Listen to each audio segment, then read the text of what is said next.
నీలాతుంగస్తనగిరి తటీ సుప్తముద్భోజ్య కృష్ణం పారార్త్యం స్వం శృతి శత శిర సిద్ధమధ్యాపయంతి స్వోచ్ఛిష్టాయాం సృజిని గలితం యాబలాత్కృత్య భుంక్తే గోదా తస్యై నమైదమిదం భూయజే వాస్తు భూయ. ఆండాల్ దివ్య తిరువలిగలే శరణం. ఆచార్య దేవో భవ, మాతృదేవో భవ, పితృదేవో భవ. ఈనాడు మనం 5వ పాశురాన్ని అనుసంధానం చేసుకుంటున్నాం.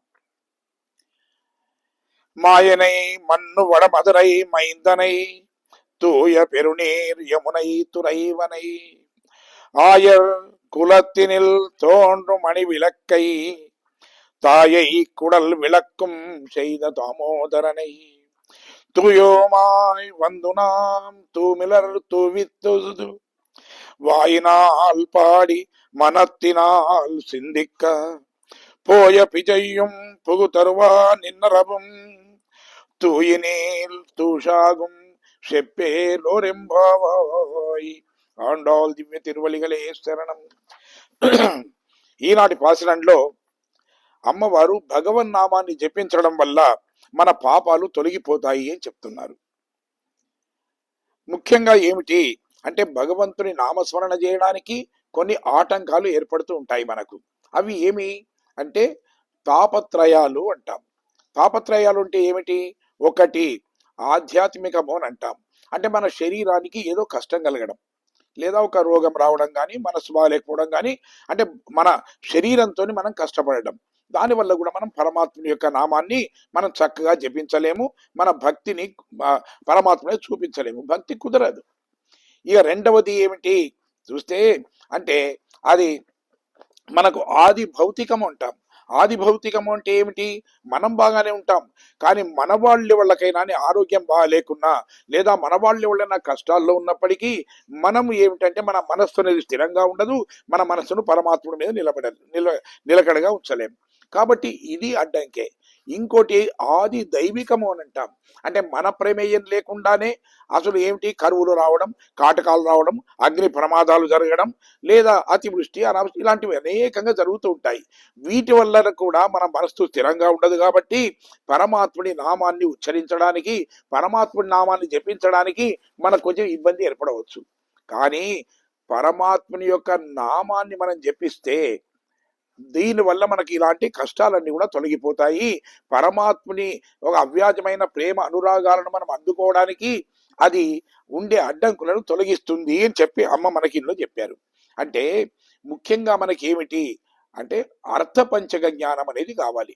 పరమాత్ముని గురించి మనకు తెలియాలి అని అంటే ముఖ్యంగా మనకు 5 విషయాలు తెలిస్తే చాలు, ఈ ప్రపంచంలో ఉన్న జ్ఞానమంతా మనకు వచ్చినట్టే.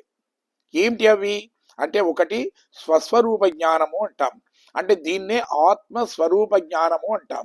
అంటే ప్రతిదానికి నేను నేను నేను అంటున్నాం కదా మనమంతా. అంటే నేను అంటే ఏమిటి అనేది ముఖ్యంగా తెలియాలి. నేను అంటే ఏమిటి తెలుసుకోవాలి. రెండవది ఏమిటి? పరమాత్మ స్వరూపము. పరమాత్ముడు అంటే ఎవరు? పరమాత్ముడి యొక్క అతనికి మనకుండే అనుబంధం ఏమిటి, పరమాత్ముడి యొక్క శక్తి ఏమిటి అనే విషయాలు మనకు తెలియాలి. దీన్ని పరమాత్మ స్వరూపము అంటాం. సరే, మరి పరమాత్ముని మనం చేరుకోవాలంటే ఎలా చేరుకుంటాం? దానికి ఒక ఉపాయం కావాలి. కాబట్టి ఆ ఉపాయాన్ని తెలుసుకోవడమే ఉపాయ స్వరూపము అంటాం. ఈ ఉపాయ స్వరూపం తెలియాలి. తెలిసిన తర్వాత మరి పరమాత్ముడి మనం చేరుకున్నాం అనుకోండి, మనం ఎలాంటి వాళ్ళం, మనకు ఏదైనా ఫలితం దొరకాలి కదా. మరి పరమాత్ముడిని ఆశ్రయించడం వల్ల మనకు కలిగే ఫలితం ఏమిటి కూడా మనకు తెలియాలి. దాన్నే ఫలస్వరూపము అంటాం. మరి ఇన్ని తెలిసిన పరమాత్ముడిని మనం ధ్యానించడానికో, పరమాత్ముడిని సేవించడానికో, పరమాత్ముడికి మనం కైంకర్యం చేయడానికో ఎన్నో ఆటంకాలు ఏర్పడుతుంటాయి కదా. మరి ఇవేమిటివి అంటే ఇది విరోధి స్వరూపము అంటాం. ఈ 5 విషయాలు మనకు తెలిస్తే అసలు ఆ పరమాత్ముడు అంటే ఏమిటి మనకు తెలుస్తుంది, భక్తి అనేది కలుగుతుంది. అంటే స్వస్వరూప జ్ఞానంలో మనం ఏమనుకుంటాం? సర్వం నేనే అనుకుంటాం, అన్నీ నాకు తెలుసు అనుకుంటాం, మనం సర్వశక్తి సమన్వితలము అనుకుంటాం. కానీ నిజానికి అసలు మానవుడికి ముఖ్యంగా ఏమిటి? ఈ లోకంలో రావాలంటే పుట్టాలి. ఆ పుట్టడము నీ చేతిలో లేదు. నేను ఫలానా దగ్గర పుడతాను అంటే పుడతావా? పుట్టలేవు నీవు, నీ చేతిలో లేదు.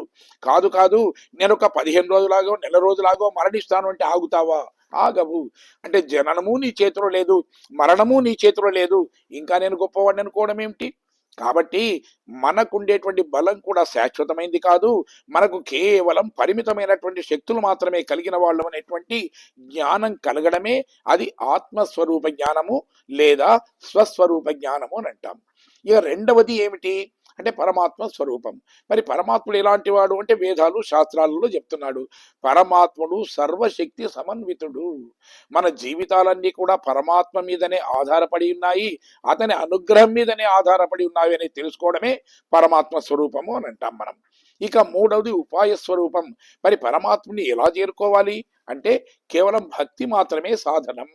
పరమాత్ముని చేసుకోవడానికి నీ అందం కానీ, నీ ఐశ్వర్యం కానీ, నీ యొక్క ఈ బల పరాక్రమాలు ఏవి కూడా పరమాత్ముని నీ వశం చేయలేవు.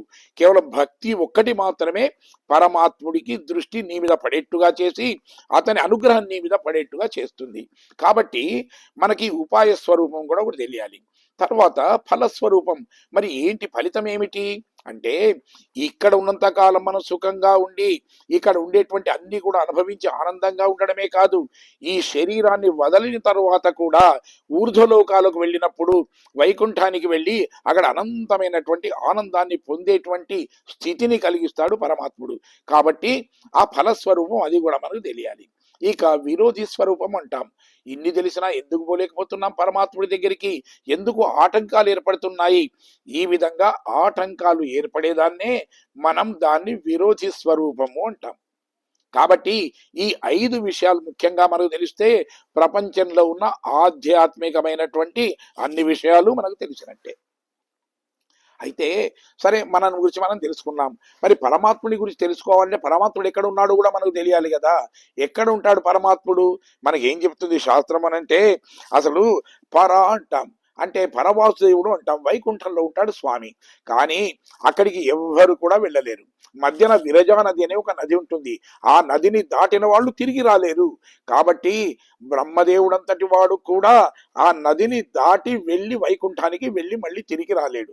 కాబట్టి ఇక మనకు ఆ పరమాత్మని చూడాలనేటువంటి తృష్ణ, పరమాత్మని చూడాలనేటువంటి కోరిక మనలో కలిగితే మనం ఈ శరీరంతో ఎలా వెళ్ళగలుగుతాం? ఈ శరీరంతో పరవాసు దేవుడి దగ్గరికి వెళ్ళడం సాధ్యమయ్యే విషయం కాదు. కాబట్టి పరమాత్మని చూడాలనేటువంటి తపన నీలో ఏదైతే ఉందో అది నెరవేరడానికి వీల్లేదు, ఆ దాహం తీరదు. సరే, పరమాత్ముడు అనుకున్నాడట, సరే ఎవరు ఇక్కడికి రారు కదా, అందుకని చెప్పి వ్యూహము అని అంటాం. అంటే పాల సముద్రంలో పాలకడిలో ఉన్నాడు. ఆయన ఎలా ఉంటాడు? రక్షాపేక్ష ప్రతీక్షతి అంటాడు. అంటే ఎవరు నన్ను పిలుస్తారా, ఎక్కడికి వెళ్ళి వాళ్ళని రక్షించాలా అనేటువంటి దాన్ని ఎదురు చూస్తూ ఉంటాడట ఆ స్వామి అక్కడ. కానీ మరి అక్కడికి కూడా మనం వెళతామా? ఇప్పుడు విభావతారాలు ఉన్నాయనుకోండి, రాముడు కృష్ణుడు ఇవన్నీ కూడా మనకు ఆ పాలకడలోంచి వచ్చినవే ఇవన్నీ.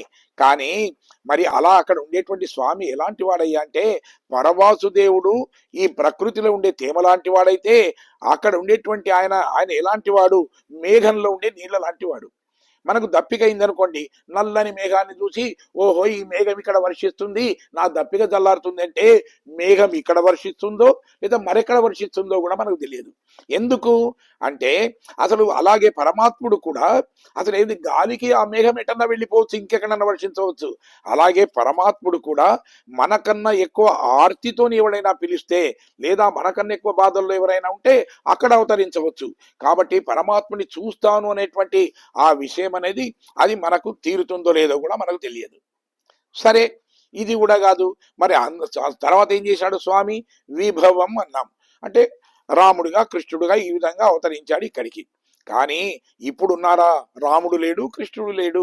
కాబట్టి విభవము అంటే పైనుండి క్రిందికి అవతరించడము అని అర్థం, కిందికి దిగి రావడము అని అర్థం. అయితే మరి ఆ స్వామి ఇప్పుడు లేడు కదా, మరి రాముడిని చూద్దామా కృష్ణుడిని చూద్దామా అంటే మనకు కనిపించడం. మనకు ఆ విధంగా పరమాత్ముడిని చూసి మనలో ఉండేటువంటి దాహము అంటే పరమాత్ముని చూడాలనేటువంటి ఆ దప్పిక తీర్చుకోవాలంటే సాధ్యం కాదు. కాబట్టి ఆ విభవ అవతారాలు ఎలాంటివి అంటే నదుల్లో ఉండే నీళ్ళ లాంటివి. నదిలో నీరు ఏంటి? వర్షాకాలం నిండుగా ప్రవహిస్తుంది, కానీ ఎండాకాలం వచ్చే వరకు ఎండిపోతుంది. ఎండాకాలంలో మనకు దప్పికై మనం వెళ్ళితే మరి అసలు నదిలో నీరు ఉంటుందా? ఉండదు కదా. ఒకప్పుడు ఉండవచ్చు, కానీ ఇప్పుడైతే ఉండదు. అలాగే ఇప్పుడు ఉండేటువంటి ఆ అవతారాలు కూడా ఏవి లేవు కాబట్టి వాళ్ళను చూసే అదృష్టం మనకు లేదు.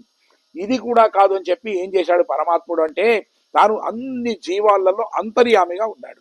అంటే శరీరం లోపల ఆత్మ, ఆత్మ లోపల పరమాత్ముడు ఉన్నాడు, అంతర్యామిగా ఉన్నాడు.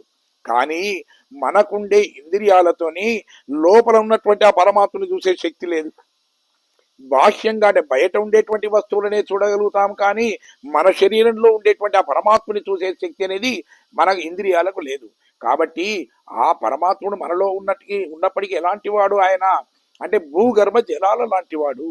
భూగర్భంలో జలం ఉన్నప్పటికీ కూడా దాన్ని మన దప్పికైతే మనం దాన్ని తాగి మన మన దప్పికను తీర్చుకోలేము. ఎందుకు అంటే ఊళ్ళో పరమాత్ముడు మనకు కనిపించాలంటే ఏం చేయాలి? ఒక బోరు వేయాలి, లేదా ఏదైనా చేస్తేనే పైకి వస్తాయి జలాలు. అలాగే అంతర్యామిగా ఉన్నటువంటి పరమాత్ముని కూడా మనం దర్శించుకోవాలి అని అంటే మనం తపస్సున్న చేయాలి, లేదా యోగమైనా చెయ్యాలి. ఇవి రెండు కూడా మనకు సాధ్యమయ్యే విషయాలు కాదు. అందుకే పరమాత్ముడు అనుకున్నాడట ఇది కూడా కాదు అని చెప్పి 5వ అవతారంగా ఆయన ఏమిటి అర్చావతారం అంటే విగ్రహ రూపంలో వచ్చాడట. ఆయన స్వామి విగ్రహ రూపంలో వచ్చేసాడు. ఆ విగ్రహం అంటే ఎలా ఉంటుంది అంటే అసలు ఆ పరవాసు దేవుడికి ఎంత శక్తి ఉందో మన మన ఇంట్లో ఉన్నది ఆలయంలో ఉన్నది విగ్రహమే కాదు, మన ఇళ్లలో ఉండేటువంటి విగ్రహానికి కూడా అంతటి శక్తి ఉంది. కానీ మనకు భక్తి ఉంటేనే ఆ విషయం మనకు తెలుస్తుంది. కాబట్టి అర్చామూర్తి ఎలాంటి వాడు ఆయన అంటే మన చేతిలో ఏదైనా పాత్ర పట్టుకుంటే ఆ పాత్ర నిండుగా నీళ్లుంటే మనకి ఎప్పుడు తప్పికైతే అప్పుడు ఆ నీళ్ళని తాగుతాం. అలాగే మనకి ఎప్పుడు పరమాత్మని చూడాలనిపిస్తే అప్పుడు చూడడానికి అవకాశం ఉంటుంది. మనం ఉండేటువంటి ప్రతిరోజు కూడా ఆలయంలో ఉండే స్వామిని దర్శించుకునవచ్చు, మన ఇంట్లో ఉండేటువంటి ఆ స్వామిని కూడా మనం దర్శించుకునవచ్చు. ఇవి అయితే మనకు ఆగమ శాస్త్రం ఏం చేసిందంటే త్రివిధం బ్రహ్మ అంది. అంటే బ్రహ్మ ఏమిటయ్యా అంటే 3 రకాలు అని చెప్పింది. ఏం చేసింది అంటే అంతర్యామి అని అన్నామే మనం. ఈ అంతర్యామి ఆయన ఏమిటి అంటే అంతర్యామి మనకు కనిపించడు, పరవాసు దేవుడు కనిపించడు. కాబట్టి పరవాసుడు దేవుడి లోపల దాన్ని కలిపేసింది. తర్వాత ఇప్పుడు మన అర్చామూర్తి ఉంది అనుకోండి. అర్చామూర్తి అంటే ఏమిటి మనకు అంటే ఆనాడు కృష్ణుడి రూపాన్నో, లేకపోతే రాముడి రూపాన్నో, నృసింహస్వామి రూపాన్నో, వామనుడి రూపాన్నో, ఇలాగే అంటే చక్రం వరాస్య నరసింహ వామన అని అలాంటి రూపాలనే మనం విగ్రహాలుగా మలుచుకున్నాం. కాబట్టి ఈ అర్చామూర్తిని ఆ విభవ అవతారం లోపల చేర్చి త్రివిధం అని చెప్పి 3 రకాలు అని మనకు చెప్పడం జరిగింది. అయితే మనకు దాహం తీరడానికి ఏమిటి అంటే పంచభూతాలలో ఉండేటువంటి నీరు ఏదైతే ఉందో నీటితోని మన దాహం తీరుతుంది శరీరానికి ఒక దప్పికైతే. కానీ ఇదే దాహం ఆత్మకు వేస్తే అటు దానికేం కావాలి? జ్ఞాన జలం కావాలి, అంటే జ్ఞానము కావాలి. అలాంటి జ్ఞానంతో మాత్రమే పరమాత్ముని తెలుసుకోగలుగుతాం మనం. మరి ఈ జ్ఞాన జలాన్ని ఎవరు ప్రసాదిస్తారు మనకు? కేవలం మన ఆచార్యుడు మాత్రమే మనకు దాన్ని అనుగ్రహిస్తాడు. అంటే పరమాత్మ తత్వాన్ని గురించి మనకు చెప్పి పరమాత్ముడి మీద మన మనస్సు మళ్ళడానికి సహకరించే వాళ్ళు ఎవరయ్యా అంటే కేవలం మన ఆచార్యులు మాత్రమే చేస్తారు. అంటే ఆకాశ జలంలో ఎంతటి ప్రాణశక్తి ఉందో మన చేతిలో ఉండేటువంటి పాత్రలో ఉన్న నీటిలో కూడా అంతటి ప్రాణశక్తి ఉంది. అలాగే పరవాసు దేవుడిలో ఎంత శక్తి ఉందో మన ఇంట్లో ఉండేటువంటి ఒక 6 ఇంచులకు మించినటువంటి చిన్న విగ్రహం ఉన్నా అందులో కూడా అంతటి శక్తి ఉంది. అంటే దాన్ని తెలుసుకోవాలంటే ముఖ్యంగా మనకేమిటి భక్తి అనేది కావాలి, నమ్ముక అనేది కావాలి. అందుకే ఆండాళ్ళ తల్లి ఏం చేసింది మొదటి పాసురంలో నారాయణనే నమక్కే పర ఇతరువా అనంటూ ఆ పరవాసు దేవుడిని గురించి చెప్పింది, నారాయణుని గురించి చెప్పింది. ఇక 2వ పాసురానికి వచ్చిన తర్వాత ఆ అమ్మ ఏం చేసింది ఆ తర్వాత పోయిన తర్వాత అంటే వ్యూహంలో ఉన్నటువంటి ఆ స్వామిని పై ఎత్తు ఇంద పరమ నడిపాడి అంటూ ఆ వ్యూహంలో ఉండేటువంటి ఆ స్వామి ఎలా ఉంటాడు అనే విషయాన్ని మనకు చెప్పింది. ఇక 3వ పాసురాల్లోకి రాగానే అప్పుడు ఏంటి అంటే అంతర్యామిగా ఉన్నటువంటి అంటే విభవావతారంలో ఉండేటువంటి వామనమూర్తిని ఆయన దాని గురించి చెప్పింది. ఎందుకంటే ఓంగి ఉలగలంద ఉత్తమం పేరు పాడి అంటూ ఆయన స్వరూపాన్ని గురించి చెప్పింది. అది ఇక 4వ పాసురంలో వచ్చిన తర్వాత శరమదైపోలంటూ మనకు ఆ శ్రీరాముని కీర్తించింది ఆమె, విభవావతారాన్ని గురించి ఆమె చెప్పింది. ఇక ఈ 5వ పాసురానికి వచ్చిన తర్వాత ఇక్కడ ఆ కృష్ణ పరమాత్మని కృష్ణావతారాన్ని కీర్తిస్తుంది. ఇందులో మనకు ఆండాళ్ళు పిలుపుతోని గోపికలందరూ అక్కడికి వచ్చేశారు. ఒక 10 మంది మాత్రమే రావడం లేదు, 10 మంది ఇళ్లలో ఉన్నారు. ఇక మిగతా వాళ్ళ 5 లక్షలట అక్కడ గోపికలు, ఒక 10 మంది తప్ప మిగతా వాళ్ళందరూ వచ్చేశారు అక్కడికి. ఆ వచ్చిన తర్వాత అందరినీ ఒక దగ్గర కూర్చోబెట్టి ఆమె ఈ వ్రతం యొక్క విధానాన్ని చెప్పుతూ ఉంటే, అందులో ఉండేటువంటి కొందరు గోపికలు ఏమిటి, వాళ్ళకి ఏమిటి అంటే వేదాంతము, పురాణాలు, ధర్మశాస్త్రాలు, కావ్యాలు, నాటకాలు, అలంకారాలు ఇవన్నీ కూడా కొద్దిగా జ్ఞానం ఉన్న వాళ్ళు కొందరు ఉన్నారట. మనకు అనిపించవచ్చు ఏంటండి వాళ్ళందరూ కూడా చదువులేని వాళ్ళు కదా, వాళ్ళు అమాయకులు కదా, వాళ్ళకి ఈ జ్ఞానం ఎక్కడి నుంచి వచ్చింది అని. ఇది శృత పాండిత్యము అంటారు, వినడం వల్ల వచ్చిందట. అంటే కృష్ణుని చూడాలి అనేటువంటి తాపత్రయంతో ఋషులు మునులు వీళ్ళందరూ కూడా వచ్చేసి ఈ నందగోపుడి యొక్క గోకులంలో ఉన్నటువంటి ఆ పశువులను కట్టే కొట్టాలు ఉంటాయే అందులో వచ్చేసి అందులో ఉండేవాళ్ళట. ఎందుకంటే రాత్రి అయిందంటే చాలు కృష్ణుడు వస్తాడు, పశువులను నిమురుతూ వాటికి ఆ కుడితి పెట్టి వాళ్ళకి ఏంటంటే అది మిగతా ఆహారాన్ని గడ్డిని దాన్ని అందించేసి అవన్నీ కూడా చేస్తాడు. కాబట్టి అప్పుడు స్థిరంగా పరమాత్మని చూడవచ్చు అని ఆ విధంగా వచ్చారట. అయితే అక్కడ అందరూ భక్తులు కదా, భక్తులు కలిస్తే ఏం మాట్లాడుకుంటారు, భగవంతుడి విషయమే మాట్లాడుకుంటారు. అంటే మనకు ఎవరు మనతో కలిస్తే, మనలాంటి వాళ్ళే కలిస్తే అలాంటి మాటలే మాట్లాడతారు కదా. ఒక ఇద్దరు ఉపాధ్యాయులు కలిసారు అనుకుందాం, వాళ్ళు ఏం మాట్లాడతారు, మీ స్కూల్ ఎలా ఉంది, మా స్కూల్ ఎలా ఉంది, మీ దగ్గర విద్య ఎలా ఉంది, మా దగ్గర విద్య ఎలా ఉంది, మీ దగ్గర విద్యార్థులు ఎలా ఉన్నారు, మా దగ్గర ఎలా ఉంది, ఇవే మాట్లాడతారు. అదే ఇద్దరు ఉద్యోగస్తులు కలిశారనుకోండి, మీ ఆఫీస్ ఎలా ఉంది, మా ఆఫీస్ ఇలా ఉంది, తర్వాత మీరు ఎలా పనిచేస్తున్నారు, మేము ఇలా పనిచేస్తున్నాం, ఈ జీవో ఏమంటుంది, ఆ జీవో ఏమంటుంది, ఇవే మాట్లాడుకుంటారు. అలాగే భక్తులు కలిసినప్పుడు ఏం చేస్తారు, పరమాత్ముని గురించి మాట్లాడుకుంటూ ఉంటారు. కాబట్టి ఆ విధంగా వాళ్ళు పరమాత్ముని గురించి మాట్లాడుతుంటే ఆ మాటలు వినడం వల్ల కొందరు గోపికలకు ఏమిటంటే ఈ వేదాంతము ఇవన్నీ కూడా కొన్ని విషయాలు ఉండబట్టాయట. కాబట్టి ఆమె అందట ఏమిటి అంతే, మరి అసలు గోపికలు ఒక్కసారి వింటేనే వీళ్ళకి వస్తుందా అంటే కాదు కాదు, వీళ్ళందరూ కూడా కారణ జన్ములు కదా. గోపికలు ఏమిటి వరాంబల్ల పుట్టిన వాళ్ళు, అందుకే భజే గోప్యో భవిష్యదా అంటారు. అంటే వేరు వేరు సమయాలలో వరాలను పొందిన వాళ్ళు ఈనాడు గోపికలుగా జన్మించారు. పరమాత్ముడి మీద ఉండేటువంటి అత్యంతమైన భక్తి చేత పరమాత్ముడి ప్రేమకు పాత్రులు కావాలి అనే వరాన్ని పొందారు కాబట్టి ఇప్పుడు గోపికలుగా జన్మించారు. కాబట్టి పూర్వజన్మ సుకృతం వల్ల వాళ్లకు అలాంటి జ్ఞానము ఒకసారి వినగానే ఏక సత్తాగ్రాహిత్వం అనేది వాళ్ళకు వచ్చేసింది. అక్కడ ఒక గోపిక తనకుండే సందేహాన్ని తెలుపుతూ అంటుందట, ఏం లేదు, ప్రాచీన కర్మం ఫలంతోనే గొప్ప గొప్ప అయినటువంటి ఋషులు తపస్సులు చేసిన వాళ్ళు కూడా తమ ఫలితాలను పొందలేకపోయారు కదా. ఎందుకంటే ఈ కర్మ, ప్రాచీన కర్మ అనేది అంటే గతంలో మనం చేసుకున్నటువంటి ఏదైతే పాపం ఉంటుందో పుణ్యం ఉంటుందో ఈ కర్మ ఫలితాన్ని అనుభవించాలి కదా. కాబట్టి ఆనాడు చూడండి, అప్పుడు త్రిశంకుడు అంటే ఏమిటి, సూర్యవంశపు చక్రవర్తి.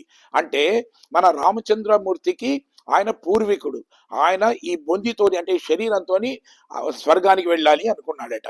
అయితే వశిష్ఠుడి దగ్గరికి వచ్చి అడిగాడు, లేదని నేను వెళుతాను అంటే అన్నాడు, అసాధ్యం, అది ప్రకృతి నియమానికి విరుద్ధం, అట్లా పంపను అన్నాడట.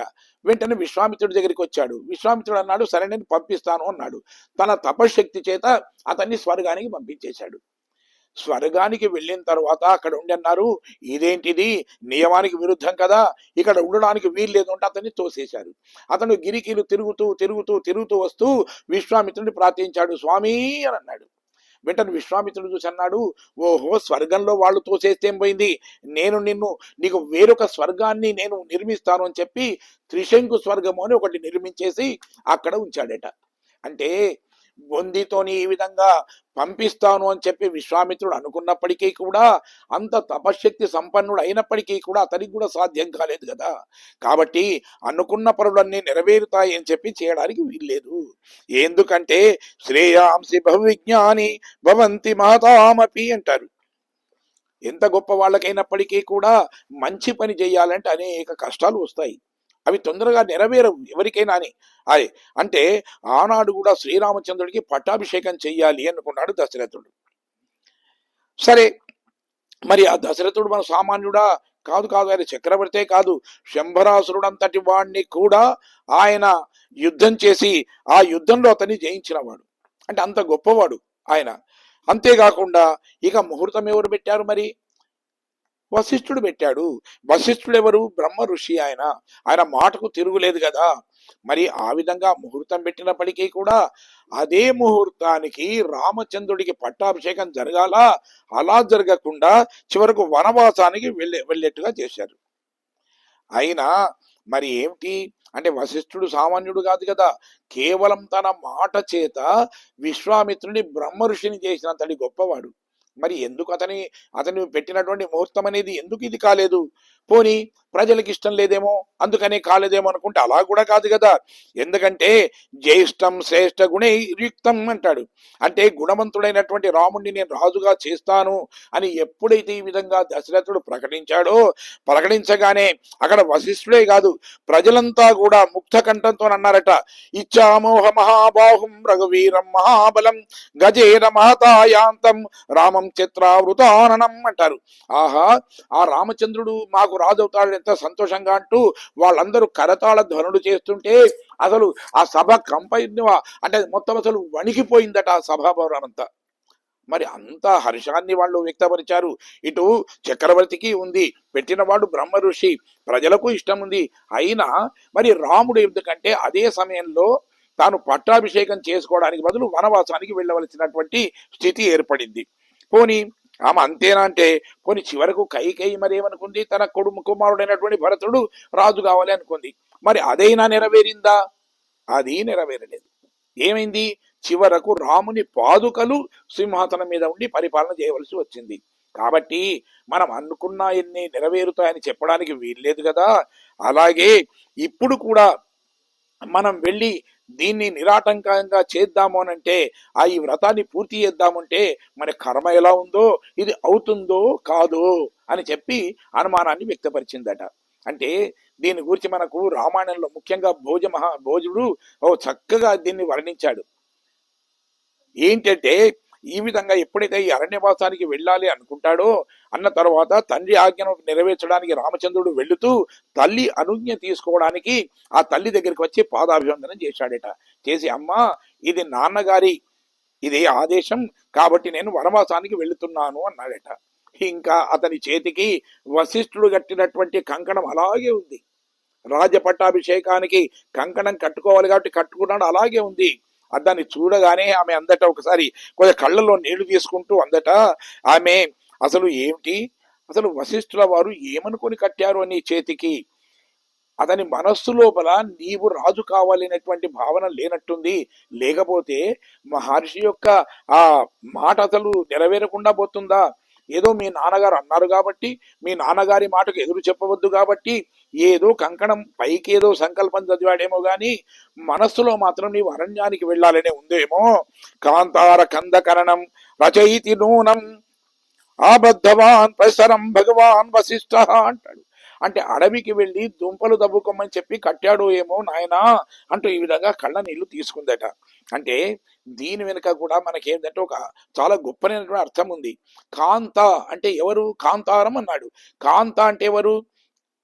కాంత అంటే సీత. హరం అంటే ఆమెను హరించిన వాడు ఎవరు అంటే రావణాసురుడు. తర్వాత అతనితో కలిసి ఉన్న వాళ్ళందరినీ కూడా అంటే దుంపదించు అని చెప్పి రాక్షస సంహారం కాంతార కందకరణం అంటూ ఈ విధంగా వాళ్ళందరూ దుంపదించవయ్యా అని చెప్పి ఈ విధంగా మనసులో అనుకొని కంకణం కట్టాడేమో అని చెప్పి మన భోజ మహారాజు దాన్ని చమత్కారంగా దాన్ని మనకు ఆ విధంగా చెప్తారు. ఇది దానికి ఆండాలు తల్లి సమాధానం ఇస్తుంది, అట్లా కాదమ్మా, రాజ్యాన్ని స్వీకరించాలి అనేటువంటి ఉద్దేశము రామచంద్రుడికి లేదు. రామచంద్రుడు ఏమిటైనా అనేకమైనటువంటి కేవలం తాను మాత్రమే రాజ్యాన్ని ఏలాలనేటువంటి భావన కాదు. తన అవతారం ఎందుకు వచ్చిందో తెలుసుకున్నవాడు కాబట్టి ఆయన మునులు ఆ ఋషులు వీళ్ళందరూ కూడా అతని ఆగమనాని కోసం అంటే ఇతని రాక కోసం ఎదురు చూస్తున్నారు కాబట్టి వాళ్ళ దగ్గరికి వెళ్ళాలి, వాళ్లను బాధిస్తున్నటువంటి రాక్షసులను సంహరించాలి. అంతేకాకుండా అక్కడ ఏది సుగ్రీవుడికి పట్టాభిషేకం చేయాలి, విభీషణుడికి పట్టాభిషేకం చేయాలి, ఇవన్నీ చేయాలి, గుహుడికి శబరికి దర్శనం ఇవ్వాలి, ఇవన్నీ చేసేది ఉంది కాబట్టి ఆయన ఏమిటంటే ఆయన ఒప్పుకోలేదు, మనసులో అతనికి ఇష్టం లేదు కాబట్టే అది జరగలేదు. కానీ అది కర్మ ఫలితం కాదు అని చెప్పి అది విఘ్నం కాదు, అది భగవత్ సంకల్పము అని చెప్పింది. తర్వాత ఇంకొక ఏమిటి, ఆమె అంది కావ్య పరిచయం ఉంది ఆమెకు. అంటే కావ్యాలలో అంటే కవులు రాస్తుంటారు కదా, ఆ కావ్యాన్ని చదువుతూ ఆమె చెప్పిందట. రాత్రి గమిష్యతి భవిష్యతి సుప్రభాతం భాస్వానుదేష్వతి హసిస్వతి పంకజశ్రీ ఇత్తం విచింతయతి పద్మగతే ద్విరేఫే హాహంత హంత నళినీం గజభుజహార అంటారు. అంటే అసలు అక్కడ ఉండేటువంటి ఒక సరస్సులో ఉండేటువంటి ఆ ఏదో ఒక పద్మం ఉందో ఆ పద్మంలోకి ఒక తుమ్మిద వచ్చిందట. అందులో ఉండే మకరందాన్ని త్రాగుతూ త్రాగుతూ త్రాగుతూ చివరకు మత్తెక్కిపోయి అందులోనే అది పడిపోయిందట. అందులోనే పడుకుంది. ఇంత లోపల చీకటైంది కాబట్టి పద్మం ఏం చేస్తుంది, చీకటైందంటే ముడుచుకుంటుంది కాబట్టి ముడుచుకుంది. ఆ పత్రాల నుంచి రావడం అనేది దానికి సాధ్యం కాలేదు. కానీ అనుకుందట ఆమెకు, అది ఆ తొమ్మిది అనుకుందట, ఎట్లాగూ సుప్రభాతం అవుతుంది కదా, అంటే సూర్యుడు మళ్ళీ ఉదయిస్తాడు కదా, ఉదయించగానే సహజంగా ఈ పద్మం అనేది ఇది తెరుచుకుంటుంది కాబట్టి అప్పుడు నేను బయటపడవచ్చులే అనుకుందట. కానీ దురదృష్టం ఏమిటి అంటే అదే రాత్రి అక్కడికి వచ్చినటువంటి ఒక ఏనుగు తన తొండంతోని ఆ తామర ఆ పువ్వును తెంపి తీసి గట్టున వేసి కాలుతో తొక్కుతూ వెళ్ళిపోయిందట. పాపం అందులోనేది మరణించింది. కాబట్టి మనం అనుకున్నవన్నీ కూడా నెరవేరుతాయి అని చెప్పడానికి కూడా ఏం వీలు లేవు కదా. కాబట్టి మరి ఏమవుతుందో అని చెప్పి అందట. అయితే శాస్త్రాలు తెలిసినటువంటి ఒక గోపిక అందట, కాదు కాదు ఆమె ఏమిటి పుణ్యాలు పాపాలు ఇలా ఉంటాయని చెప్తూ అంది. మనకు పుణ్యాలు పాపాలు ఉంటాయి కదా, కర్మలు ఉంటాయి మనకు. ఒకటి సంచిత కర్మలు అంటాం. సంచిత కర్మలు అంటే గతంలో మన జన్మల్లో చేసుకున్నటువంటి అవన్నీ కర్మలు, అవన్నీ ఒక దగ్గర అవి కూడి అవన్నీ కూడా ఒక దగ్గర జమ అయిపోయి దాన్ని సంచిత కర్మలు అంటాం మనం.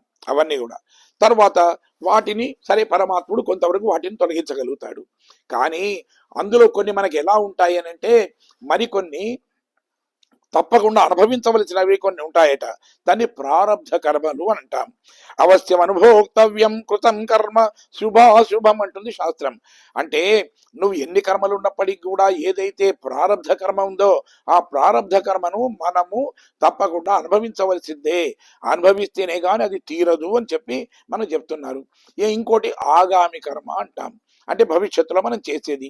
పరమాత్ముడి మీద మన దృష్టి కలిగినప్పుడు మన మనస్సు చెడిపోకుండా స్వచ్ఛమైనటువంటి సచ్చీలమైనటువంటి కార్యాలని చేయిస్తాడు కాబట్టి సరే మనకు పాపాలు అంటుకోవు. అయితే కాబట్టి ఇవన్నీ కూడా ఈ కర్మలు ఉంటాయి కాబట్టి మరి కర్మ ఫలితం మనకి ఎట్లా ఉందో, కాబట్టి ఇది ప్రారబ్ధ కర్మ అయితే మనం తప్పకుండా మనం ఏదో అనుభవించాలి, పరమాత్ముని దర్శించాలి అనేటువంటి మన కోరిక మన కర్మల వల్ల నెరవేరుతుందో లేదో అని చెప్పి ఆమె అంది. అన్న తర్వాత మరొక గోపిక అంది, అది కాదు, ఎందుకంటే పరమాత్ముడి నామాన్ని మనం జపిస్తే చాలు. అది ఏంటి అంటే ఈశీకతూలం అంటే ముంజదర్భ ఉంటుంది.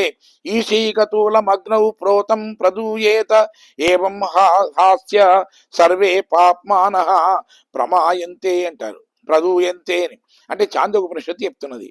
ఏమిటి అంటే నువ్వు నీకెన్ని కర్మలు ఉన్నప్పటికీ కూడా పరమాత్ముడి యొక్క అనుగ్రహం అనేది నీ మీద కలిగితే అవన్నీ కూడా ఈశీకతూలం అంటాం. అంటే ముంజదర్భను అగ్నిలో వేస్తే ఏ విధంగా బూడిద కూడా మిగలకుండా ఏ విధంగా కాలిపోతుందో అదే విధంగా మన పాపాలన్నీ కూడా పోతాయి అన్నారు. మరొక గోపిక అంది, నిజమే, ఎందుకంటే ఈ కర్మలు అనేటివి ఎలాంటివి అంటే అగ్ని లాంటివి, అవి కాలుస్తాయి, అవి నిజమే. కానీ ఎక్కడ కాలుస్తాయి అవి, ఎక్కడైతే నీరు లేదో అక్కడ కాలుస్తాయి. అదే నీరుంటే అవే ఆరిపోతుంది, అగ్ని ఆరిపోతుంది. అలాగే పరమాత్ముడి నామం అనేటువంటి ఆ జలం ఏదైతే ఉందో అది మన కర్మలో అనేటువంటి అగ్నిని తప్పకుండా చల్లారుస్తుంది. మనం ధైర్యంగా ఉండాలి అని చెప్పిందట. తర్వాత అంతేకాకుండా మరొక గోపిక అందట, సరే కర్మలనేటి ఫలితాలను ఇవ్వబోవి, కేవలం ఇచ్చేవాడు పరమాత్మనే. అంటే మన కర్మ లోపల మనం అనుభవించవలసినటువంటి ఏవైనా ఉంటే కూడా పరమాత్ముడు తలుచుకుంటే అవన్నీ కూడా తొలగించగలుగుతాడు పరమాత్మ. ఫలితాన్ని ఇచ్చేవాడు పరమాత్మనే. ఆనాడు కుచేలుడు కూడా 27 సంవత్సరాలు కఠిన దారిద్ర్యాన్ని అనుభవిస్తుంటే చివరకు ఏమిటి, పరమాత్ముడి యొక్క దృష్టి తగలగానే పాపాలన్నీ దూరం అయిపోయి చక్క శ్రీమంతుడైపోయాడు కదా. అలాగే గతంలో మనం ఏవైనా చేసినటువంటి పాపాలు ఉంటే కూడా పరమాత్ముడి అనుగ్రహం వల్ల అవి తొలగిపోతాయి అని చెప్పారు. అంటే నామజపం వల్ల అశుభాలు తొలగిపోతాయి ఇవి అంటే నామజపంతో తొలగిపోతాయా అంటే మనకు మరొక ఉదాహరణ చెప్పింది ఇక్కడ ఆండాళ్ళు తల్లి ఆ గోపికలతోని. పాండవులు అరణ్యవాసానికి వెళ్ళినప్పుడు అప్పుడు ఇంకా అరణ్యవాసంలో ఉన్న దుర్యోధనుడు వాళ్ళను బాధించడం మానలేదట. ఏ విధంగానైనా సరే పాండవులను అంతం చేయాలి అనుకున్నాడు. ఒక ఉపాయాన్ని ఆలోచించాడు. ఏమిటి? దుర్వాసుడు చాలా కోపం కలిగిన వాడు, అంతేకాకుండా చాలా శక్తి కలిగిన వాడు. కాబట్టి ఆ దుర్వాసుడిని ప్రేరేపించి ఈ పాండవులను పరీక్షించమన్నాడు అరణ్యవాసంలో ఉన్నటువంటి ఆ పాండవులను. సరే అన్నాడు దుర్వాసుడు. ఆ దుర్వాసుడు వెళ్ళాడు శిష్యులతో సహా. వెళ్ళి సమయానికి వెళ్ళాడు. ఈ పాండవుల దగ్గర ఒక అక్షయ పాత్ర ఉంది. ఆ అక్షయ పాత్రతో ఏమిటి? ఏ ఆహారం కావాలంటే అది వస్తుంది. కానీ ఒకసారి దాన్ని శుభ్రం చేసి దాన్ని బోర్లిస్తే ఇక మళ్ళీ అందులోంచి రావు. కాబట్టి ఆ విధంగా బోర్లించిన తర్వాత వెళ్ళాడట దుర్వాసుడు.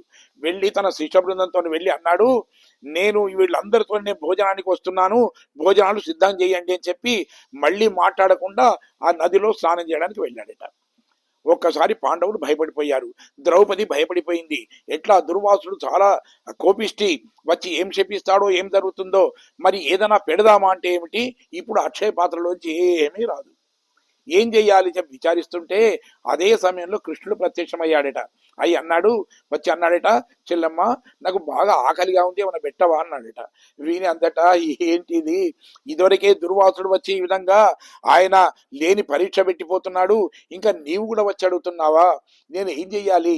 ఎందుకంటే నీకు అతిథిగా వచ్చినటువంటి నువ్వు సామాన్యుడివి కాదు. ఆనాడు ఆ నిండు సభలోపల నా మానాన్ని కాపాడినటువంటి వాడివి. నీకు ప్రత్యుపకారంగా నీకు ఆకలి అవుతుంది అని అడిగితే ఇంత అన్నం కూడా పెట్టలేని దుస్థితిలో ఉన్నాను నేను అంటూ కంట తడి పెడితే, ఎందుకు ఆ విధంగా దుఃఖిస్తున్నావు? లేదంటే అక్షయ పాత్ర ఈ విధంగా కాదులే, అక్షయ పాత్రలో ఏదో ఉంటుంది చూడు అన్నాడట. ఏమి లేదు అందట. నేను చెప్తున్నాను చూడవమ్మా అన్నాడు. వెళ్ళి చూసే వరకు అందులో ఒక మెతుకు అంటుకొని కనిపించిందట. వెంటనే ఆ మెతుకును కృష్ణ పరమాత్ముడు వేసుకొని అంటూ తేల్చాడట. ఇదే సమయంలో వెంటనే అక్కడ స్నానం చేస్తున్నటువంటి దుర్వాసుడికి అతని శిష్యులందరికీ కడుపు ఆయాసంతో ఉబ్బిపోయిందట. కనీసం నీటి చుక్క కూడా అసలు నోట్ల వేద్దామంటే పట్టనటి స్థితికి వచ్చిందట. వచ్చి అటు ఇటు వాళ్ళు అక్కడ పొర్లుతూ ఉన్నారట. వెంటనే కృష్ణుడు పిలిచి భీముని అన్నాడట, పోయి అసలు ఏదో భోజనానికి రమ్మని పిలవయ్యే వాళ్ళను అన్నాడట. వీళ్ళు వెళ్ళి చూసే వరకు ఆ నది ఒడ్డున అటు ఇటు బొల్లుతున్నారట. వెళ్ళి అన్నాడట, మహాత్మా మీరు భోజనానికి వస్తా అన్నారు కదా, మరి రండి, మీకు మీ భోజనం పెట్టడానికి సిద్ధంగా ఉన్నాము అన్నాడట. వెంట అన్నాడట ఆయన, ఏమయ్యా అక్కడ నల్లనయ్య ఉన్నాడా కృష్ణుడు అన్నాడట. ఉన్నాడండి అన్నాడట. అయ్యో ఇదంతా కూడా ఆ పరమాత్ముడి అది అతని లీలలే, చాలయ్యా బాబు, ఇదివరకే ఆయాసంతో అవస్థపడుతున్నాము, మీరు మాకు సన్మానం చేసినట్టే, మాకు భోజనాలు పెట్టినట్టే మీకు శుభం కలుగుతుంది అని శాపం పెట్టడానికి బదులు ఆశీర్వదించి వెళ్ళిపోయాడట. అంటే ఆ విధంగా పరమాత్ముని నామాన్ని ఏమిటి అంటే ద్రౌపది జపించడము, అక్కడికి ఆ కృష్ణుడు రావడము, వాళ్ళ ఆపదలు తొలగిపోవడం జరిగింది. కాబట్టి ఈ పరమాత్ముని నామాన్ని జపించడం వల్ల మనకుండే కష్టాలని తొలగిపోతాయి అని చెప్పింది. తర్వాత మనం ఇంట్లో చూసినట్టయితే మాయనై అంది. మాయ అంటే ఏమిటి? ఏదో ఇంద్రజాలం కాదు. అంటే ఆశ్చర్యకరమైనటువంటి గుణాల్లో చేష్టలు ఉన్నవాడు అని అర్థం. అంటే భాషకు గాని భావానికి గాని అందనంతటి ఆ చేష్టలు ఆ పరమాత్ముడివి. ఇవి ఇలా ఉంటాయని మనం చెప్పడానికి కూడా వీల్లేదట. అంటే సదా పశ్యంతి సూరయ అని ఉపనిషత్తు అంటుంది. వైకుంఠంలో ఉన్నటువంటి ఆ స్వామిని అందరూ తల మీద చేతులు పెట్టుకొని ఆ స్వామిని ఎప్పుడు చూస్తూ నిరంతరం చూస్తూ వాళ్ళు భజిస్తూ ఆ నామాన్ని చెప్పిస్తూనే ఉంటారట అక్కడ. అంతేకాకుండా అదే విధంగా పోని అక్కడ ఉండే దేవతలకు కూడా అసలు స్వామిని చూడడం అనేది సాధ్యం కాదు కదా. అలాంటిది రేపల్లెలోని ఒక సామాన్యులకు కూడా వశమై ఉన్నాడు కదా. గోపికలంతా ఎవరు? వేదాంతం తెలిసిన వాళ్ళు అందరూ కాదు కదా. అంతేకాకుండా వాళ్ళు ఎలాంటి వాళ్ళు? అమాయకులు. వాళ్ళు పూజ ఎలా చేయాలి, వ్రతం ఎలా చేయాలి ఏమీ తెలియని వాళ్ళు. అలాంటి వాళ్లకు కూడా అతను వశమై ఉన్నాడు. కాబట్టి ఇది అసలు మాయనే కదా. అంటే ఇది ఆశ్చర్యమే కదా. ఆశ్చర్యవద్ వదతి, ఆశ్చర్యవత్ పశ్యతి, ఆశ్చర్యవత్ శృణోతి, శ్రుత్వాప్యేనం వేదనచ్చైవ కీచితని ఖచ్చితం చెప్పి భగవద్గీత కూడా మనకు చెప్తుంది.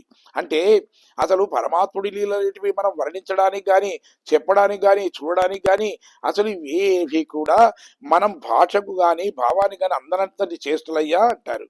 అంటే కృష్ణ జననాన్ని చూసినప్పుడు కూడా ఆశ్చర్యపోయాట వసుదేవుడు. ఎందుకనంటే జాతోసి దేవదేవేశ అంటాడు. అంటే దేవా, నీదెంత సౌలభ్యమయ్యా, ఆ వైకుంఠంలో ఉంటే దేవతలందరికీ కూడా చూడడానికి అసలు శక్యం కాదు కదా, అంటే వాళ్లకు కూడా దర్శనం దొరకదు. అలాంటిది మా మీద ఉండేటువంటి అనుగ్రహం చేత, మా మీద ఉండేటువంటి ప్రేమ చేత, మమ్మలను కరుణించాలి అనేటువంటి భావన చేత స్వామి నీవు 12 నెలల పాటు దేవకీ గర్భంలో ఉన్నావా. ఆ తరువాత శంఖచక్ర గదాధర అంటాడు. నువ్వు సాధారణంగా వట్టిగానే నువ్వు కనిపించవంటే శంఖము చక్రము గద ఇవన్నీ కూడా ధరించి, పంచాయుధాలు ధరించి, ఈ విధంగా మాకు సంపూర్ణమైనటువంటి నీ రూపంతో మాకు దర్శనం ఇచ్చావా అంటూ ఆశ్చర్యపోయాడు. ఇది మాయనే కదా, అంటే దేవతలకు కూడా తాను అందుబాటులో లేనివాడు సామాన్యుల దగ్గరికి కూడా వచ్చి తన రూపాన్ని చూపించడం అనేది, ఇది తనకై తాను రావడం అనేది ఇది మాయనే అంటాడు. అంటే పరమాత్మను గురించి ఆళ్వాళ్ళు కూడా అసలు అనేక రకాలుగా వాళ్ళు అదే విధంగా చెప్తూ ఉంటారు వీళ్ళు. అందుకనే ఆయనకి ఏమిటి ఆరామమును ఆరాముదు అని చెప్పి వాళ్ళకు పేరు పెట్టారు. అంటే అప్పుడే పరమాత్ముని చూడగానే మొదటిసారి అయ్యో ఎక్కడో చూశాను అనిపిస్తుందట. కారణం ఏమిటి అంటే మనం నిద్రలో ఉన్నప్పుడు ఏమవుతుంది అని అంటే అసలు ఈ ఆత్మ అనేది పరమాత్మని చూస్తుందట, అంతర్యామిగా ఉన్న పరమాత్మ దగ్గరికి పోతుందట. కానీ మనకు మెలకువ రాగానే మళ్ళీ శరీరం ఈ ప్రకృతికి వశమైపోతుంది కాబట్టి ఆ విషయాన్ని మర్చిపోతుందట. కానీ పరమాత్ముని భక్తులు ఒకసారి చూడగానే ఎక్కడో చూశాను అనిపిస్తుందట. ఎందుకంటే సుషుప్తావస్థలో ఉన్నప్పుడు పరమాత్మని చూసిన విషయం వాళ్ళ జ్ఞాపకానికి వస్తుందట. మళ్ళీ ఎంత చూసినప్పటికీ కూడా తనివి తీరని రూపం. అందుకే సదా పశ్యంతి సూర్య, ఎన్నిసార్లు చూసినా ఎంత చూసినా తనివి తీరనటువంటి ఆ రూపం కలిగిన వాడు ఆ పరమాత్ముడు ఆయన. తర్వాత ఈ నిత్య విభూతంలో ఉంటుందే అంటే మరొక విచిత్రం చెప్తారు మన పెద్దలు. ఏమిటి, ఆ వైకుంఠంలో స్వామి ఉన్నాడట, ఆయనకు తిరుమంజనం చేస్తున్నారు, అంటే స్నానం చేయిస్తూ ఉన్నారు అక్కడ ఉండే వాళ్ళందరూ భక్తితోని, నిత్యులు ముక్తులు వీళ్ళందరూ కూడా చేయిస్తుంటే చక్కగా స్నానం చేసిన తర్వాత ఏం చేస్తారు, ధూపం వేస్తారు. ఇప్పుడు మనం కూడా మన చిన్నపిల్లలకు ఇంతకుముందు వేసేవాళ్ళు ఏంటంటే స్నానం చేసిన తర్వాత ఆ జోల కింద అక్కడ ఇక్కడ ఏంటంటే మనం ఈ ధూపం వేసేవాళ్ళు. అదే విధంగా అక్కడ కూడా ధూపం వేశారట. ఆ ధూపం ఎలా ఉంది అంటే మొత్తం అంతా కూడా వైకుంఠం అంతా కూడా వ్యాపించిపోయిందట. అవన్నీ కూడా వ్యాపించిపోయిన తర్వాత నన్నిరాటి అనూపం ధరా నిర్కురే అంగువరుమాయైల్ ఈట్య వెండోడుతాన్ పుణ్యం పోందు అంటారు. అంటే అసలు ఒరుమాయాల్ పొగ పొయ్యే, అంటే పొగ పొయ్యే లోపల ఈ విధంగా వేస్తే మొత్తం అదంతా పొగ బారుకొని పోతే ఆ పొగ లోపల ఎవ్వరు ఏమీ చూడలేకపోతున్నారు, ఏమీ కనిపించడం లేదట. అయితే ఆ పొగ ఆ పొయ్యి మళ్ళీ వీళ్ళు ఆ దీపం దర్శయామి అంటే ఇట్లా దీపాన్ని చూయించే లోపల మళ్ళీ అక్కడికి వచ్చాడట.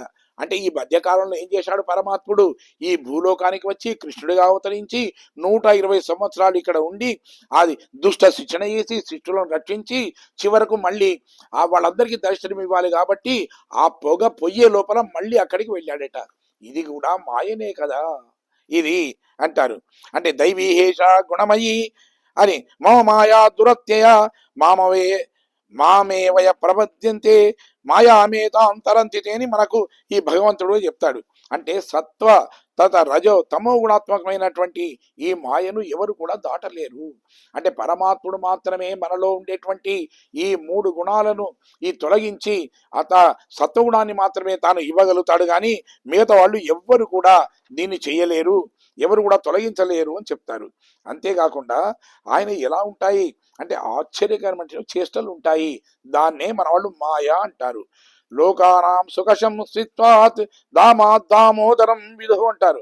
అంటే ఈ లోకాలందరికీ సుఖాలను ఇచ్చేటువంటి ఆ పరమాత్ముడు ఉన్నాడే ఆయన దామోదరుడు అంటాం.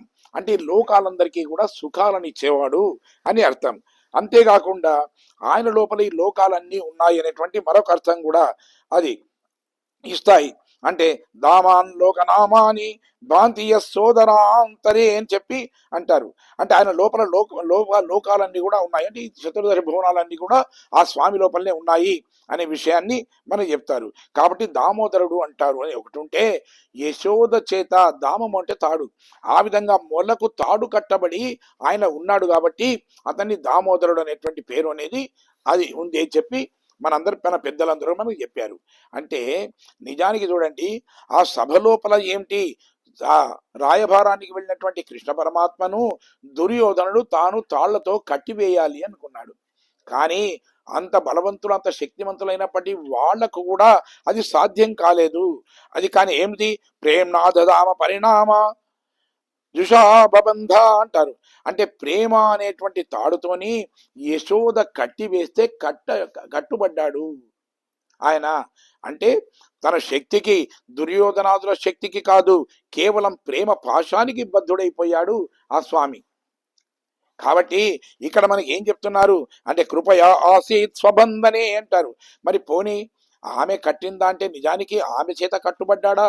కాదు కాదు, తాను కట్టుబడాలని అనుకున్నాడు కాబట్టి కట్టుబడ్డాడే గాని లేకపోతే యశోదకు మాత్రం అతన్ని కట్టివేయడం అనేది సాధ్యమా అని చెప్పి కట్టున్న పణ్యా అంటారు. అంటే తనకు తానే పట్టుబడ్డాడు అని చెప్పి అంటూ ఇది మాయనే కదా. ఎవరికి కూడా అతన్ని కట్టడం అనేది సాధ్యం కాదు, ఎంత బలవంతులకైనా ఎంత శక్తి కలిగిన వాళ్ళకైనప్పటికీ. కానీ కేవలం ఆ యశోద ప్రేమకు బద్ధుడైపోయి ఆమె చేత బంధింపబడ్డాడే స్వామి, ఇది కూడా మాయనే కదా అంటారు. తర్వాత అంతేకాకుండా పరమపదంలో ఉండేటువంటి ఆ స్వామికట అసలు ఇక్కడ వెన్న తినాలి అనిపించిందట. అసలు అక్కడ దొరకదట పాపం వెన్న. కాబట్టి వెన్న తినాలి అనుకున్నాడట. అందుకనే ఇక్కడ రేపల్లెకి వచ్చాడట కృష్ణుడిగా. అయితే చిన్న కృష్ణుడు ఏమిటి అందరి ఇళ్లలోకి వెళ్ళడము, ఈ విధంగా వెన్న దొంగిలించడము, తినడము ఇవన్నీ చేస్తుండేవాడు. అవి అన్ని లీలలు అంటాం. అంటే భక్తి లేని వాళ్ళు దుందుడుకు తనాలనుకుంటారు, కానీ భక్తితో వింటుంటే ఏమవుతుందంటే అది ఆశ్చర్యకరమైనటువంటి లీలే తప్ప మరొకటి కాదు. అయితే ఒక ఇంటికి వెళ్ళాడట. వెళ్ళిన తర్వాత అక్కడ చెప్తారు, అక్కడ వెళ్ళిన తర్వాత ఏమిటి? హర్తం కుంభే వినిహిత కరా స్వాదు స్వాదు హయ్యాంగ వీనం అంటారు. అంటే అక్కడ కుండ నిండుగా వెన్న ఉందట. ఇట్లా పైనుంచి తీసుకుంటే కూడా వెన్న అందుతుంది. కానీ స్వామి ఏం చేశాడు? ఆ చెయ్యి వరకు లోపల పెట్టాడట. పెట్టే వరకు చప్పుడైంది. చప్పుడు కాగానే వెంటనే ఆ గోపిక లేచిందట. లేవగానే ఏమిటి ఆమె ఎలా ఉంది అంటే వెళ్ళి అక్కడ ద్వారానికి అడ్డంగా ఉందట. మొత్తం పాపం ద్వారం అంతా ఉంది ఆమె. దానికి తోడు కొంచెం చెయ్యి వాటం కూడా ఉన్నామెనేనట. కాబట్టి ఏం చేశాడు? వెంటనే భయపడ్డట్టు అక్కడ ఉండేటువంటి నల్లటి కుండ ఉంటే కుండ చాటుకు దాక్కున్నాడట. దాక్కునే వరకు ఏమిటి? ఆయన ఆభరణాలు ధరించాడు కాబట్టి, యశోద ఇచ్చిన ఆభరణాలు ధరించున్నాడు. ఈ ఆభరణాలు ఒకదానితో ఒకటి తాకి చప్పుడు వేయడం మొదలుపెట్టాయట, శబ్దం చేస్తున్నాయట. ఈ శబ్దాన్ని విని ఎక్కడ గోపిక వస్తుందో అని చెప్పి ఆయన అనుకొని అంటాడా, అది తస్యన్ ముకుందో నవనీత చౌర్యాత్ నిర్భుగ్నగాతో నిభృతం శయాన నిజాని నిశ్శబ్ద దశాం జయాంచి బద్ధాంజలిం బాల విభూషణాని అంటాడు. అంటే అప్పుడు అది ఉండేటువంటి తాను ధరించినటువంటి ఆభరణాలకు నమస్కారం చేస్తున్నాడట. అయ్యయ్యో మీరు శబ్దం చేయకండి, ఈ శబ్దం వింటే గోపిక వస్తుంది అన్నాడట.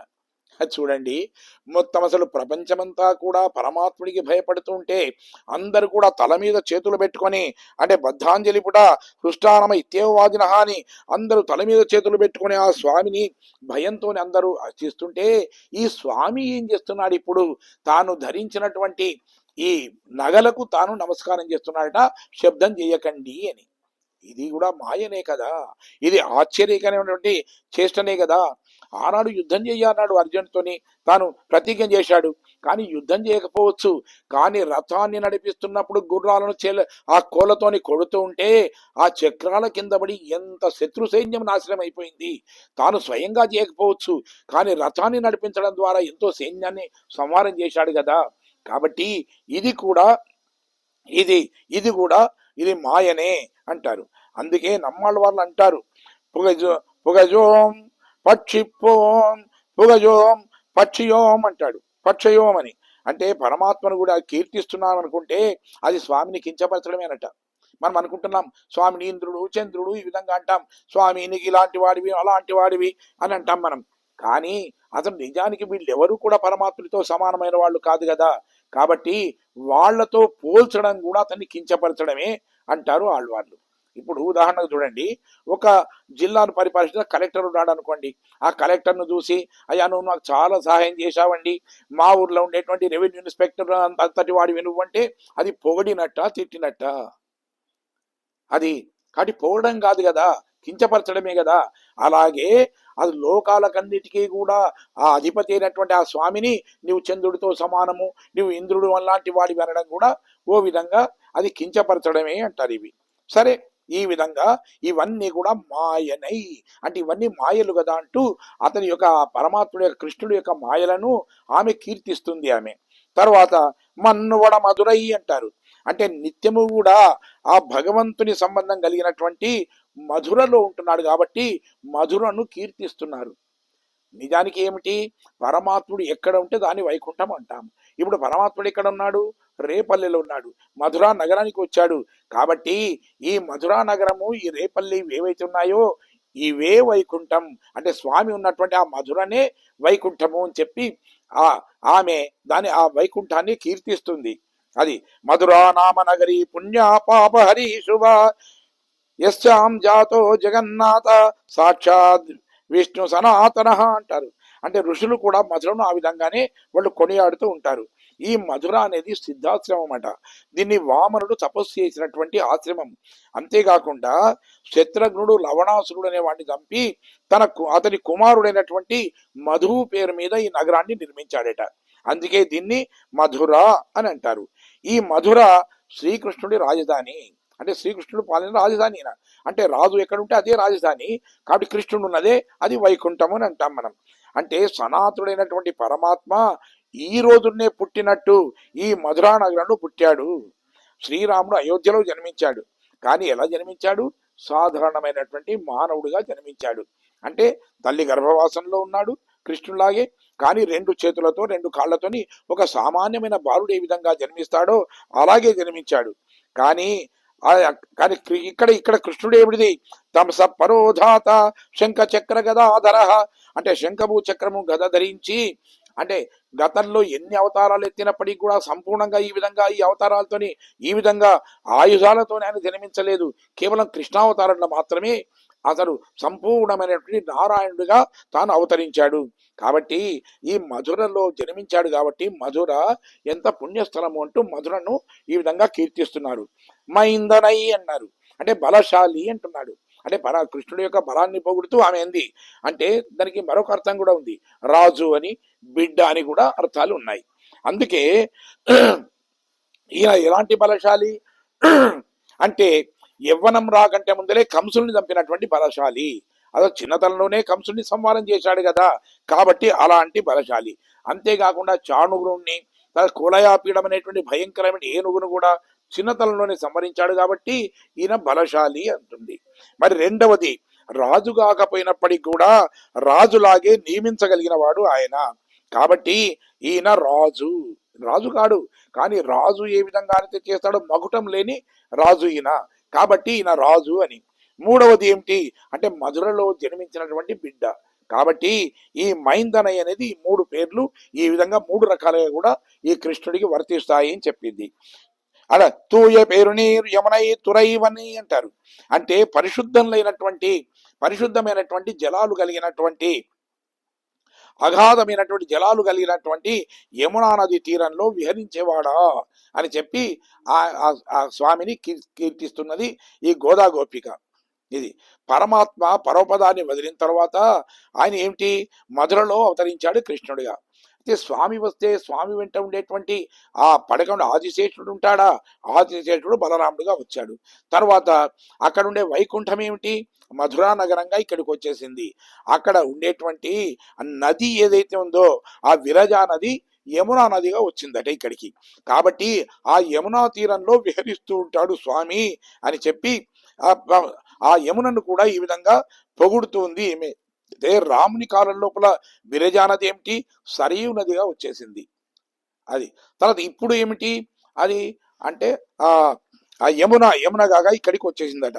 యమునా చాంతి గంభీర నానావర్తి జషాకులం వసుదేవో వహన్ కృష్ణం జానుమాత్రోద కోయో అంటాడు. అంటే జానుమాత్ర ఉదక అంటే ఏమిటి, ఆనాడు అక్కడ ఉండేటువంటి ఆ సరయూ నది ఏమిటి, ఆ రామచంద్రుడికి ఉన్నప్పటికీ సీతను తీసుకొని వెళ్తున్నప్పుడు అప్పుడు ఆ గోదావరి తీరంలో ఆ సీతమ్మ వారు గోదావరి నదితో మొరబెట్టుకుందట, నా వార్త చెప్పమని.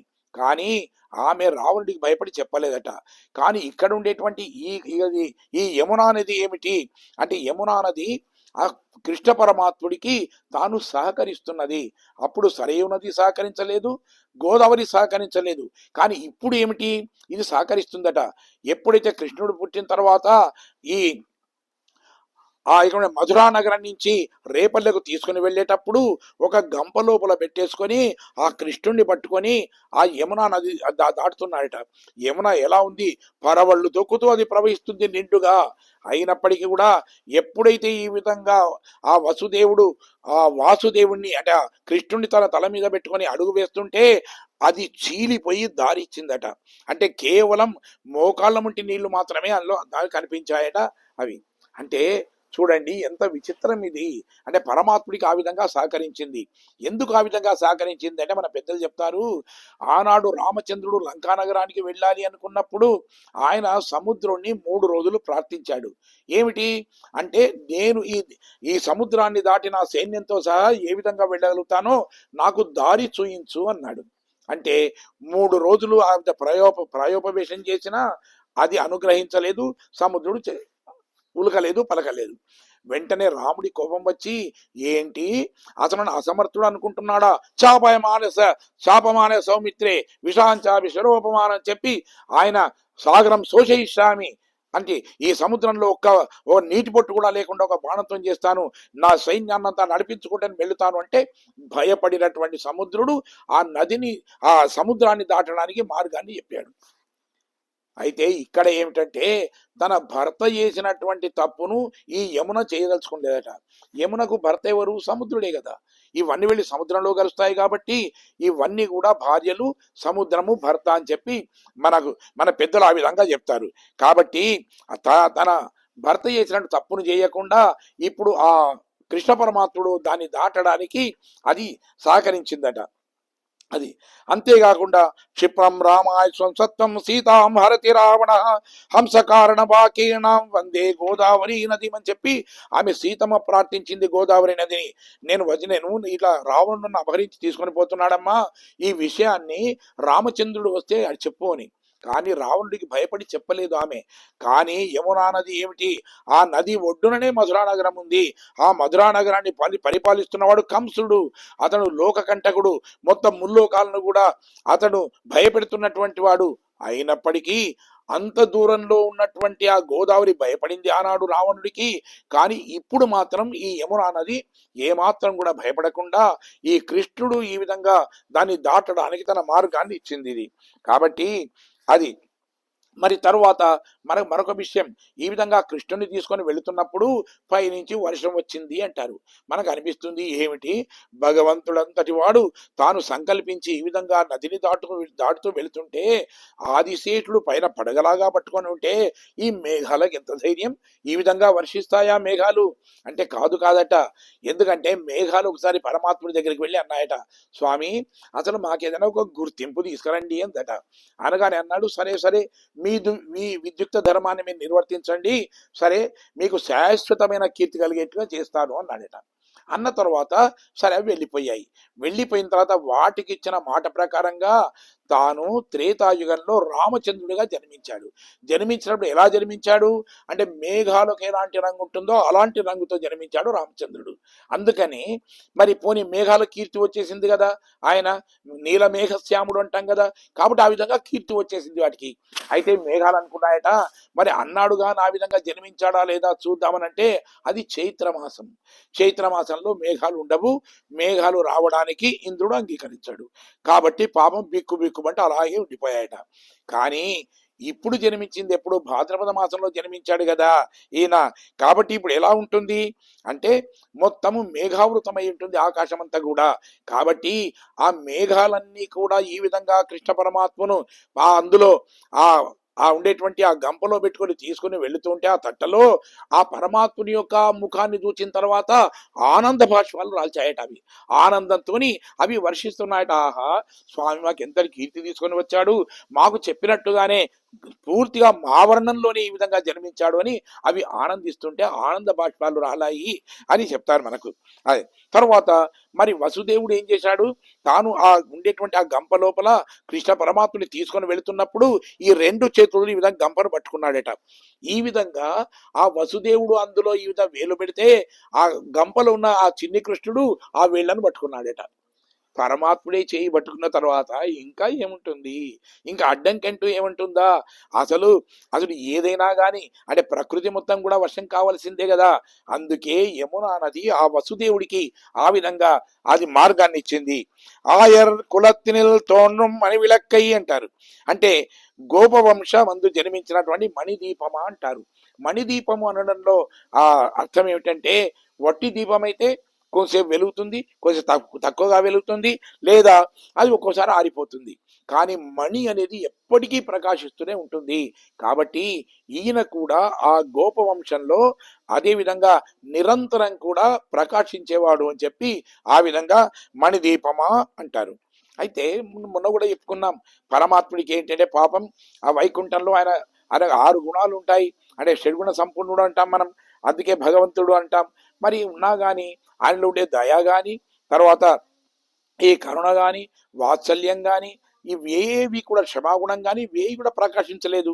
ఎందుకంటే దీనులు కానీ ఆర్తులు కానీ ఎవరు లేరని మనం చెప్పుకున్నాం మనం ఈ విషయాన్ని. కానీ ఇక్కడ ఏమిటి, అందరు కూడా ఆర్తులు, అందరు కూడా హీనులు, అందరికీ కూడా పరమాత్మ యొక్క సహాయ సహకారాలు అందాలి. అందుకనే ఇక్కడ ఏమిటి, మణిదీపంలాగా వెలిగాడు స్వామి. అంటే అతనిలో ఉండేటువంటి అన్ని గుణాలు కూడా ప్రకాశించాయి కాబట్టి ఆయనను ఈ విధంగా ఆ మణిదీపమా అని అంటున్నారు. తాయై కుడల్ విళక్కం శైద దామోదరణై అంటారు. అంటే తల్లి అయినటువంటి ఆ యశోద యొక్క గర్భాన్ని ప్రకాశింపజేసిన వాడా అంటున్నారు. అంటే చూడండి, మనకు విష్ణు పురాణం చెప్తారు, దామ్నా చౌదరే బద్వా ప్రతిపద్యావులు కలే ఇది చక్నోసి గత్సత్వం అతి చంచల చేష్టత అంటారు. అంటే అంటుందట, అంటే కృష్ణుడు దుర్దుడుతనాలు చేస్తున్నాడని చెప్పి అసలు వాళ్ళు వీళ్ళు చెప్తే అసలు నమ్మేది కాదట. కానీ ఒకసారి ఆ శ్రీకృష్ణ పరమాత్ముడు ఏంటంటే తాను ఆమె చూస్తున్నప్పుడే చిన్న తప్పు చేసి దొరికాడట. వెంటనే ఆమె ఏం చేసింది, ఓహో నువ్వు ఇంతటి దుర్దురుతనాలు చేస్తున్నావా, మంది చెప్తే నేను నమ్మలేదు కానీ చూడు ఇప్పుడు నేను ఎలా బయటకు పోతావు, ఎలా చేస్తావో చూస్తాను అంటూ ఒక తాడు పట్టుకొని వెంటబడిందట. వెంటనే అక్కడే పరిగెత్తున్నాడు, ఆమె పరిగెత్తుంది. పరిగెత్తి పరిగెత్తి పరిగెత్తి పరిగెత్తితే ఎంతకు దొరకడం లేదు.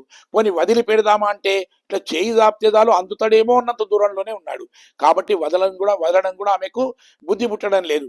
కానీ ఈ విధంగా పరిగెత్తిన తర్వాత యశోద అలసిపోయిందట. పాపం చెమటలన్నీ గారుతున్నాయట. అసలు ఆమె ఏమిటంటే ఆమెకు ఈ విధంగా ఈమె చేయడం వల్ల ఆయాసం అనేది పైకి ఉబికి వస్తుందట. వెనుకకు తిరిగి చూశాడు, ఓహో మా తల్లి నా కోసం ఎంత ఆరాటపడుతుంది అనుకొని ఒకసారి దొరికాడు. దొరకగానే యశోద అందట, ఏంట్రా కృష్ణ, నిన్ను పట్టుకోలేదనుకున్నావా, చూడు నేను ఎలా పట్టుకున్నాను అందట. నిజానికి ఇక్కడ తాను పట్టుబడ్డాడా లేకపోతే యశోద పట్టుకుందా? ఎంతసేపటికి దొరకలేదు కదా. కానీ కృష్ణుడు తాను పట్టుబడాలి అనుకున్నాడు కాబట్టే పట్టుబడ్డాడు. కానీ ఆ విషయాన్ని గమనించినటువంటి ఆ యశోద ఒక తాడును తీసుకొని వచ్చి అతనికి కట్టి అక్కడ ఉండే రోటికి కట్టేసింది. సరే, పరమాత్ముడు ఆ రోటిని కూడా తీసుకొని వచ్చాడు. అక్కడ 2 మధ్య వృక్షాలు ఉండేవి. అవి తర్వాత ఆ కుబేరుడు కుమారులు వాళ్ళు, అదే సరే ఆ మధ్య నుంచి వస్తుంటే నలకుబరుడు మణికందరుడు అని వాళ్ళకు శాపాలు కూడా అయ్యాయి, మనకన్నీ తెలుసు. కానీ ఎంత విచిత్రము, ఒక చిన్న తాటి చేత ఈ మొత్తం ఈ సకల భువనాలన్నిటిని కూడా తన ఉదరంలో తన కడుపులో దాచుకున్నటువంటి ఆ స్వామి ఏమిటి ఒక చిన్న తాటికి ఒక తాడుతో కట్టుబడడం ఏమిటి? ఇది కూడా ఎంత విచిత్రము, ఇది ఎంతటి మాయా అని చెప్పి అంటున్నారు. అంటే అందుకే అంటారు యశోదనే మంత్రము. మంత్రం ఎంత ఉంటుంది, చిన్నగా ఉంటుంది. పరమాత్ముడు ఎంత ఉంటాడు, మొత్తం ఈ జగత్తునంతా కూడా పాలించేవాడు పరమాత్మ. కానీ మంత్రానికి అతడు ఆధీనుడై ఉంటాడు. మంత్రాధీనంతు దైవతం అంటాం. అంటే ఈ మంత్రానికి అతడు ఆధీనుడై ఉంటాడు కదా. ఇక్కడ యశోద కూడా ఏమిటి, పరమాత్ముడంత శక్తి కలిగింది కాకపోవచ్చు, కానీ పరమాత్ముడిని తన ఆధీనంలో ఉంచుకోగలిగింది కాబట్టి యశోదనే మంత్రము అని అంటాం మనం. తూయోమాయ్ వందునాం అంటారు. అంటే ఈ విధంగా మేము స్మరిస్తూ అంటే పరిశుద్ధులమై, పరిశుద్ధము అంటే ఏమిటి అంటే గతం లోపల మనం మన లోపల ఎలాంటి శుభ్రత పవిత్రత లేకున్నప్పటికీ కూడా పవిత్రులం కావడం అనేది పరిశుద్ధం కావడము అని అంటాం మనం. కాబట్టి ఈ పారిశుద్ధం అంటే ఏమిటి, దేహ పారిశుద్ధం కాదు, ఆత్మ పరిశుద్ధం కలిగి ఉండాలన్నట.